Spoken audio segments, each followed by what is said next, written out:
అదరగొట్టే కారం రంగు రుచి ఆచి కారం పొడి.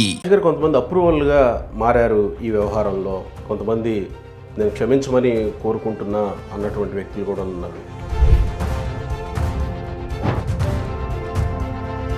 వివేకానంద రెడ్డి గారి దారుణ హత్య జరిగిన తర్వాత అదే హత్యలో అక్యూజ్డ్ నెంబర్ 4గా ఉన్న దస్తగిరి తానే సిబిఐకి అప్రూవర్గా మారి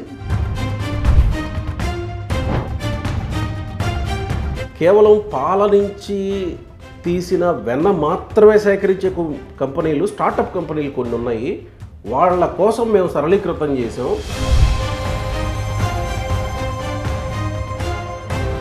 స్వచ్ఛమైన ఆవు పాల నుంచి సేకరించబడిన నెయ్యి మాత్రమే వినియోగించాల్సిన దగ్గర 1 లీటర్ కూడా ఆవు పాలు సేకరించకుండా 68 లక్షల కిలోల ఆవు నెయ్యి లాంటి ఒక నకిలీ నెయ్యిని సరఫరా చేశారు అని అంటే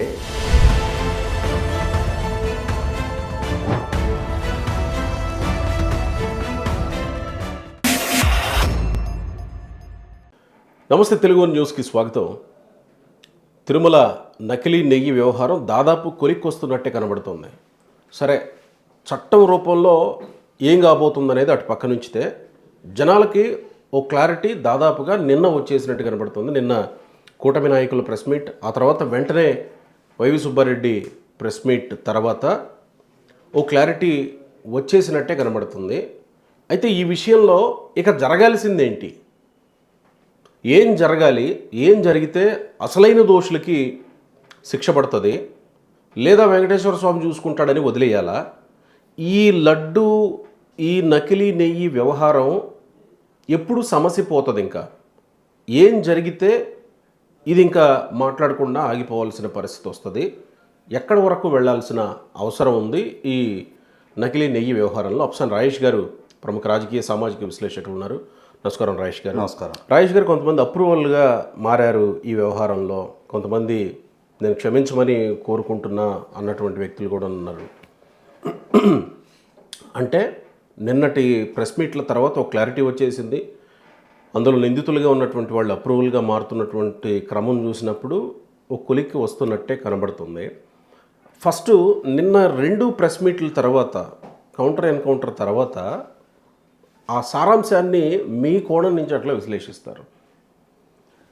మీకు మన కళ్ళ ముందు అంటే గతంలో నేర పరిశోధన, ఈ కేసులు, కోర్టులతో అనుభవం ఉన్న వాళ్ళకి ఈ అప్రూవర్ అనే పదంతో పరిచయం ఉంటుంది తప్ప సామాన్య ప్రజానీకానికి అప్రూవర్ అనే పదం పెద్ద పరిచయం లేదు. కానీ వివేకానంద రెడ్డి గారి దారుణ హత్య జరిగిన తర్వాత ఆ హత్య కేసు విచారిస్తున్న క్రమంలో అదే హత్యలో అక్యూజ్డ్ నెంబర్ 4గా ఉన్న దస్తగిరి తానే సిబిఐకి అప్రూవర్గా మారి పులివెందుల మేజిస్ట్రేట్ గారి ముందు 164 స్టేట్మెంట్ అతను ఇచ్చిన నేపథ్యంలో అసలు ఆ కేసుకు సంబంధించిన చాలా సక్సెస్ఫుల్గా దేవిరెడ్డి శివశంకర్ రెడ్డి, గంగిరెడ్డి, అవినాష్ రెడ్డి, భాస్కర్ రెడ్డి నేతృత్వంలో ఫోరెన్సిక్ ఎవిడెన్సెస్ మొత్తాన్ని చెరిపేయగలిగాము, దాన్ని సహజ మరణంగా టీవీలో ప్రచారం చేయగలిగాము అనుకున్న స్థితి నుంచి అది హత్యగా నిర్ధారణ అయిన తర్వాత అసలు పోలీసులకి సర్కమ్స్టాన్షియల్ ఎవిడెన్సెస్ ఏమీ లేకుండా చేయగలిగారు అనుకున్న స్థితిలో అసలు ఆ కేసుకు సంబంధించిన పుట్టుపూర్వోత్తరాలు మొత్తం సూత్రధారులు ఎవరు, పాత్రధారులు ఎవరు, ఎంత సుపారీ ఆఫర్ చేయబడింది, ఎంత అడ్వాన్స్ ఇచ్చారు లాంటి వివరాలతో సహా సిబిఐ ఆ కేసుని ఛేదించగలిగింది అని అంటే అప్రూవర్గా మారిన దస్తగిరి కారణం. అతను కూడా హంతకుల్లో ఒకడు. వివేకానంద రెడ్డి గారిని దారుణంగా నరికి చంపిన హంతకులలో ఒక కిరాయి హంతకుడు. కరెక్ట్. కానీ అతను ఎప్పుడైతే తన వైపు నుంచి జరిగిన ఆ నేరాన్ని అడ్మిట్ అవుతా, నేను ఈ నేరంలో భాగస్వామిని అయ్యా, నాకింత డబ్బు అడ్వాన్స్గా వచ్చింది, కానీ నాతో పాటు వీళ్ళందరూ కూడా ఉన్నారు అని చెప్పని ఎప్పుడైతే విచారణకు సహకరించాడో అదే విచారణ సంస్థ అతనిని అక్యూజ్డ్గా పరిగణిస్తూ కూడా అతని అరెస్టు కోసం పట్టుబట్టల, అతనికి ముందస్తు బెయిల్ ఇస్తే ఆ బెయిల్ని కూడా అతని ప్రత్యర్థులు అంటే కేసులో మిగిలిన అక్యూజ్డ్ దాన్ని సవాల్ చేసినా కూడా సిబిఐ ఇతనికి అండగా నిలబడింది. ప్రజలలో కూడా అరే ఇంత దుర్మార్గం చేసి ఈ విధంగా హత్య చేశారా అని మిగిలిన సూత్రధారులు, పాతదారుల మీద వ్యక్తమైన ఆగ్రహం ఇతని మీద వ్యక్తం కాల. కారణం ఏంటి అంటే తప్పు చేయటం వేరు. కానీ ఆ తప్పు వెలుగులోకి వచ్చిన తర్వాత జరిగిన తప్పు పట్ల పశ్చాత్తాపం వ్యక్తం చేస్తూ ప్రజల ముందు మా వైపు ఈ పొరపాటు జరిగింది, ఇది జరగకుండా ఉండాల్సింది, మేము మా వల్ల జరిగిన ఈ తప్పుకి బహిరంగంగా మీ అందరి నుంచి క్షమాపణలు వేడుకుంటున్నాం, భవిష్యత్తులో స్వామివారి విషయంలో మేము తగు జాగ్రత్తతో ఉంటాము అని చెప్పని కనుక బాధ్యత కలిగిన వ్యక్తులు కన్ఫెస్ అయితే, అడ్మిట్ అయితే, ఒకటి కేసుల పరంగా గ్రావిటీ తగ్గుద్ది. అదే క్రమంలో ప్రజా జీవితంలో కొనసాగుతున్న నాయకులకి కూడా ప్రజల నుంచి కొంత ఇమ్యూనిటీ దక్కడానికి ఆస్కారం ఉంటుంది. అయితే ఇక్కడ జరుగుతున్నది ఏంటి? జరిగింది కోట్లాది మంది భక్తుల మనోభావాన్ని గాయపరచడం. అది వెలుగులోకి వచ్చిన నాటి నుంచి ఎదురుదాడి, అది వెలుగులోకి తీసుకొచ్చిన వాళ్ళ వ్యక్తిత్వానికి పాల్పడటం, అసలు ఏం జరగలేదు అని చెప్పని బుకాయించే ప్రయత్నం చేయటం, న్యాయస్థానాన్ని, సర్వోన్నత న్యాయస్థానాన్ని అప్రోచ్ చేయ కూడా రాష్ట్ర ప్రభుత్వం జరుపుతున్న విచారణ వల్ల మమ్మల్ని రాజకీయంగా లక్ష్యంగా చేసుకొని మమ్మల్ని వేధింపులకు గురి చేయడానికి విచారణ జరుపుతూ ఉన్నారు, మీ పర్యవేక్షణలో మీ ఆధ్వర్యంలో మీరు విచారణ జరిపించండి అని చెప్పని చివరికి వీళ్ళ అభ్యర్థన పరిధిలో తీసుకొని వాళ్ళ ఆధ్వర్యంలో జరిపిన విచారణలో కూడా జరిగిన తప్పేంటి అనేది స్పష్టంగా నిర్ధారణ అయిన తర్వాత ఇప్పటికీ ఎదురుదాడి. ఈ క్రమంలో తప్పు చేసిన వాడు ఎదురుదాడి చేస్తున్నప్పుడు బాధ్యత కలిగిన స్థానంలో అధికార హోదాలో ఉన్న వాళ్ళకి ఆ జరిగిన తప్పుని ఎస్టాబ్లిష్ చేయాల్సిన బాధ్యత మరింతగా వాళ్ళ మీద, వాళ్ళ భుజస్కంధాల మీద బాధ్యత మరింతగా మోపబడతా ఉంది, పెరుగుతూ ఉంది. దాంతో ప్రభుత్వం కూడా అన్ని కోణాలలో ఒక విచారణ జరిగింది. ఆ విచారణ జరిగిన సందర్భంగా ఆ విచారణకు సంబంధించిన వాళ్ళ ఫైండింగ్స్ని ఛార్జ్షీట్ రూపంలో న్యాయస్థానానికి తెలియజేశారు. అదే క్రమంలో ప్రభుత్వానికి కూడా ఒక బ్రీఫ్ నోట్ విచారణ సంస్థ ఇవ్వడం జరిగింది. ఈ విధంగా ఈ భాగవతం చోటు చేసుకుంది, ఈ వ్యక్తుల ప్రమేయం ఉంది, ఈ ఉల్లంఘనలు జరిగాయి, ఈ జరిగిన కల్తీలో ఈ రసాయనాలు మిక్స్ చేయడం జరిగింది అనే ఒక కూలంకషమైన బ్రీఫ్ నోటు, అంటే ఛార్జ్షీట్ లాగా 100 పేజీలు కాకుండా ప్రభుత్వానికి సబ్మిట్ చేసిన రిపోర్ట్లోనే పొందుపరచాల్సిన అన్ని అంశాలని పొందుపరుస్తూ ప్రభుత్వ పరంగా తీసుకోవాల్సిన చర్యల్ని సజెస్ట్ చేస్తూ వాళ్ళకు రిపోర్ట్ ఇచ్చారు. ఆ రిపోర్టు ఇచ్చిన నేపథ్యంలో ఆ రిపోర్టు గురించి స్పందించి చర్యలు తీసుకోవాల్సిన బాధ్యత ప్రభుత్వం మీద ఉంది. ఇష్యూ అక్కడికి ఆగిపోయి ఉంటే ప్రభుత్వం ఆ బాధ్యులు ఎవరో వాళ్ళ మీద చర్యలు తీసుకొని ఉండేది. కానీ ఇక్కడ ఇష్యూని పొలిటిసైజ్ చేశారు. వాళ్ళ తప్పు ఎప్పుడైతే వెల్లడవుతా ఉందో, నిన్న వైవి సుబ్బారెడ్డి సన్నాయి నొక్కులు నొక్కుతా కల్తీ జరిగిందనేది వాస్తవమే, కల్తీ జరిగిందనేది సిట్ రిపోర్ట్ ఇచ్చింది, అంటే అడల్టరేటెడ్ నెయ్యి అని వాడుతూనే అదే క్రమంలో జంతు అవశేషాల గురించి ఇన్సిస్ట్ చేస్తూ ఉన్నాడు. అంటే అదర్ దాన్ జంతు అవశేషాలు వేరే రకంగా కల్తీ అయితే అది పర్మిటబులా? స్వచ్ఛమైన ఆవు పాల నుంచి సేకరించబడిన నెయ్యి మాత్రమే వినియోగించాల్సిన దగ్గర 1 లీటర్ కూడా ఆవు పాలు సేకరించకుండా 68 లక్షల కిలోల ఆవు నెయ్యి లాంటి ఒక నకిలీ నెయ్యిని సరఫరా చేశారు అని అంటే ఇక్కడ గమనించుకోవాల్సింది, నీకు తెలియకపోవటం అనేది నాకు తెలియలేదు, అధికారం నా దృష్టికి తేలేదు అంటున్నాడు. ఇది 2022లో సిఎఫ్టిఆర్ఐకి పంపించిన ల్యాబ్కి నేనే పంపించా. అదే క్రమంలో ల్యాబ్ నుంచి రిపోర్ట్ వచ్చిన సంగతి నాకు తెలియలేదు. నువ్వెందుకు వెరిఫై చేయలే? నీది కదా బాధ్యత. 2023 ఆగస్టు దాకా నువ్వే ఉన్నావు కదా చైర్మన్గా.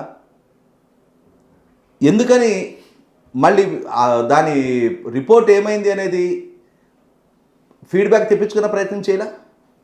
అసలు ఇదే క్రమంలో అసలు టెండర్ నిబంధన ఎందుకు సడలించావు? నువ్వు కదా సడలించింది. ఎందుకు సడలించాల్సి వచ్చిందంటే అని ఒక కారణం చెప్పాడు ఆయన. పాలు సేకరించే కంపెనీలు కొన్ని ఉంటాయి, వాళ్ళు పాలు సేకరించి దాన్ని వెన్నగా మార్చి దాన్ని నెయ్యిగా మార్చి వాళ్ళు ఇది చేస్తారు. ఇక్కడ కేవలం పాల నుంచి తీసిన వెన్న మాత్రమే సేకరించే కంపెనీలు, స్టార్టప్ కంపెనీలు కొన్ని ఉన్నాయి. వాళ్ళ కోసం మేము సరళీకృతం చేసాం.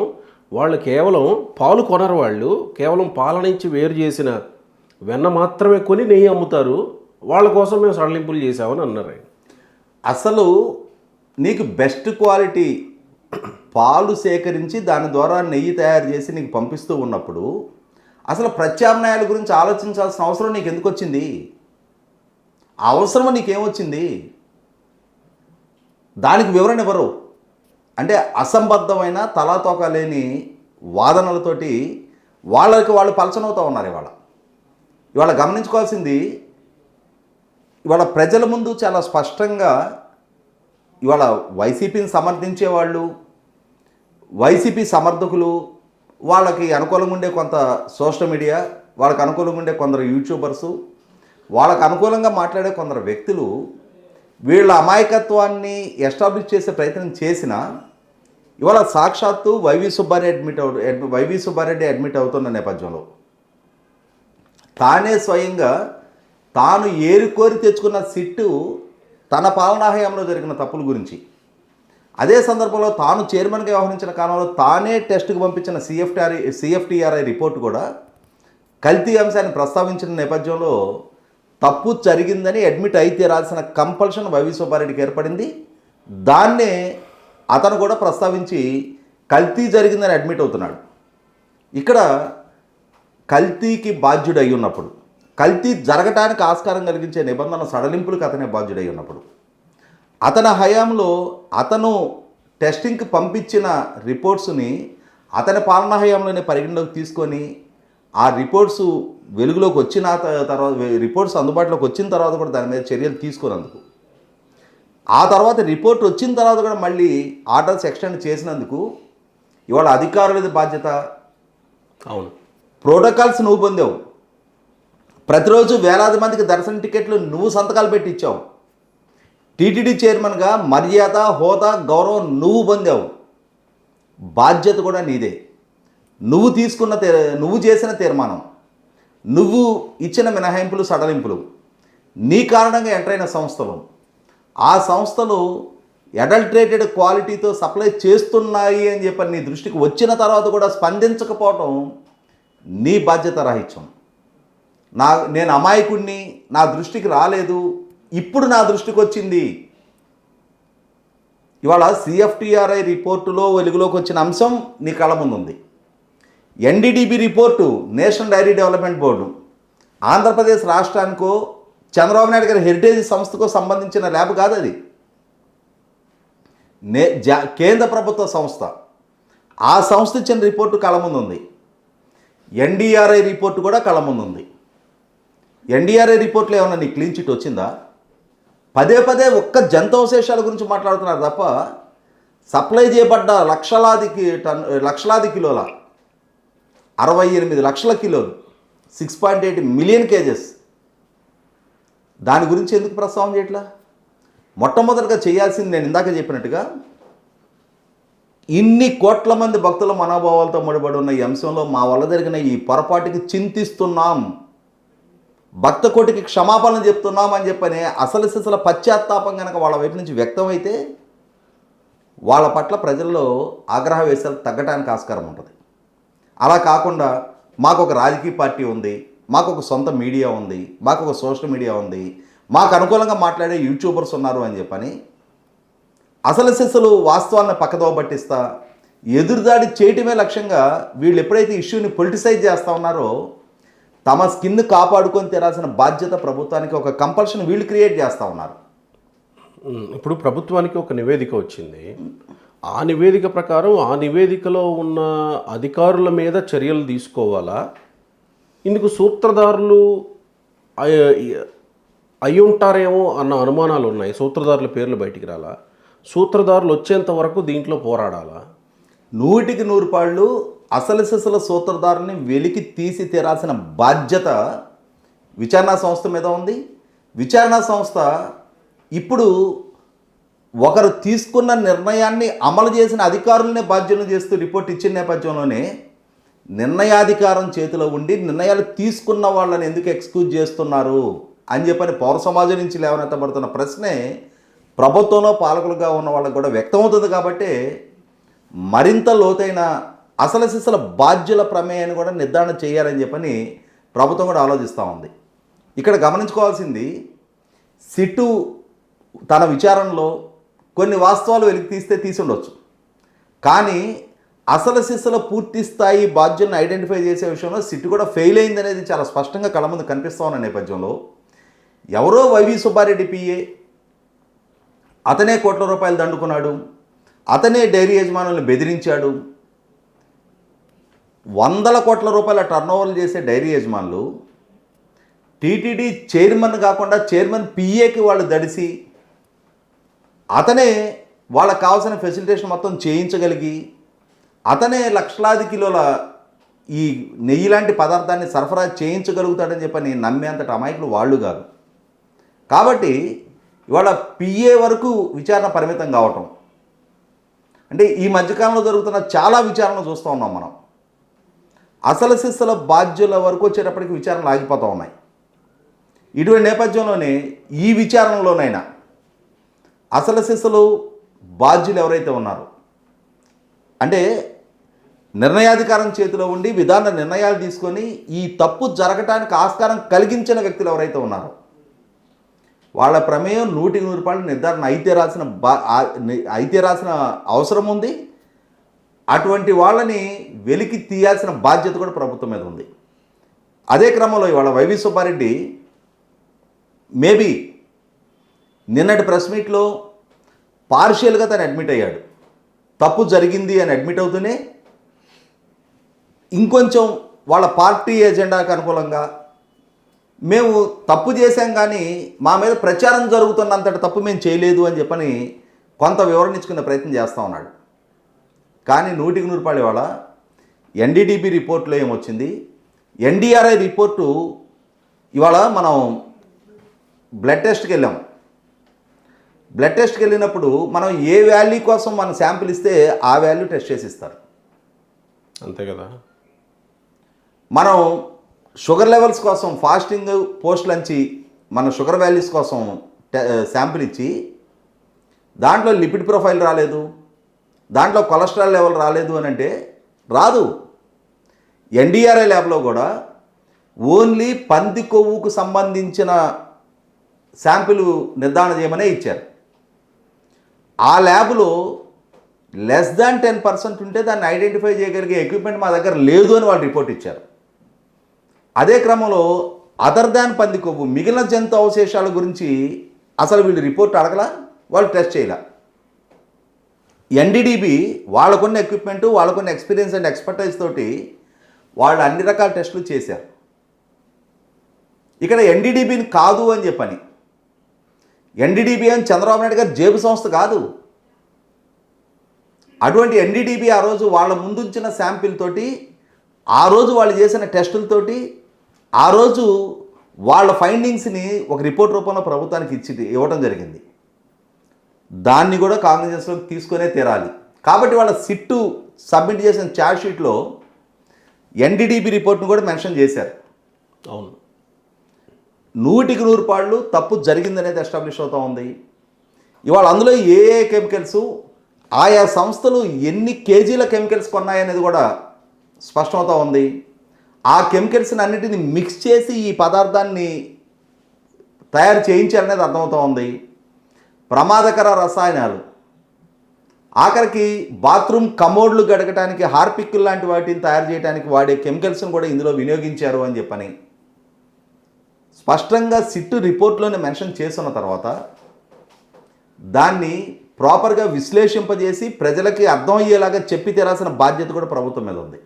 ఇక్కడ ఒక మాట, మొన్న Pawan Kalyan Janasena party general body మీటింగ్లో కూడా మాట్లాడారు. అది నెక్స్ట్ డే రిపోర్ట్ అయింది, ఈనాడు పేపర్లో రిపోర్ట్ అయింది.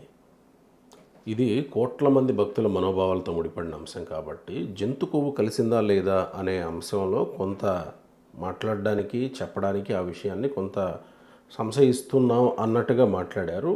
కోర్స్ చాలా మందిలో ఈ అభిప్రాయం కూడా ఉంది.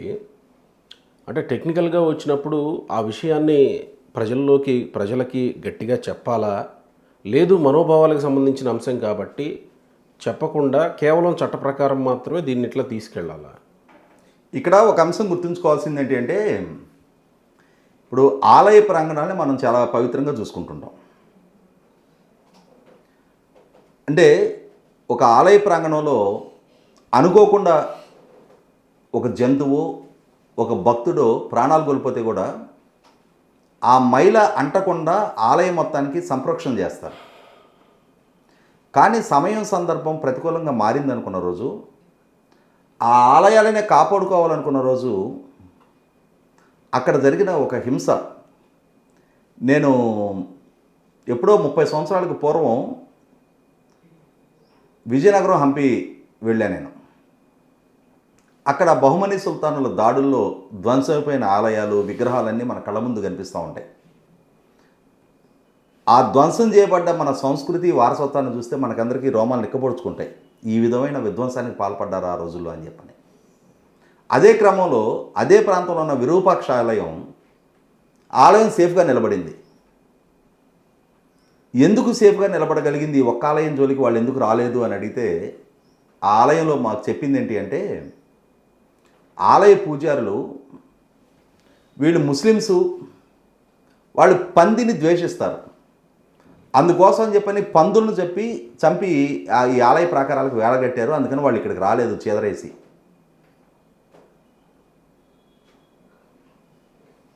అందుకని ఈ ఆలయం కాపాడబడింది. అంటే ఇక్కడ కొన్ని వాస్తవాలు మనకి కఠినంగా అనిపించిన చరిత్రలో జరిగిన సంఘటనలు అయినప్పుడు వాటిని డైజెస్ట్ చేసుకోవాల్సిందే.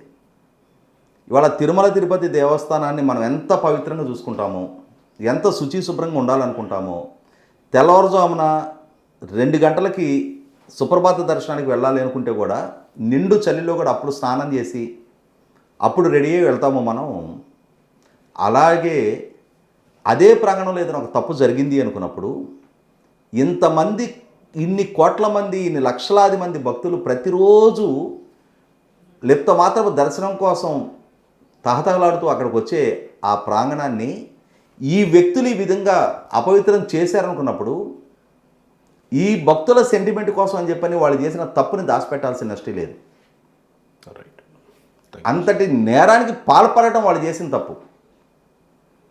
అటువంటి వాళ్ళని ఉపేక్షించాల్సిన, వాళ్ళకి సంబంధించిన ఈ తప్పుని ఎండగట్టడంలో ఉదాసీనత ప్రదర్శించాల్సిన నష్టం అయితే లేదు. రైట్ అండి, థ్యాంక్ యూ.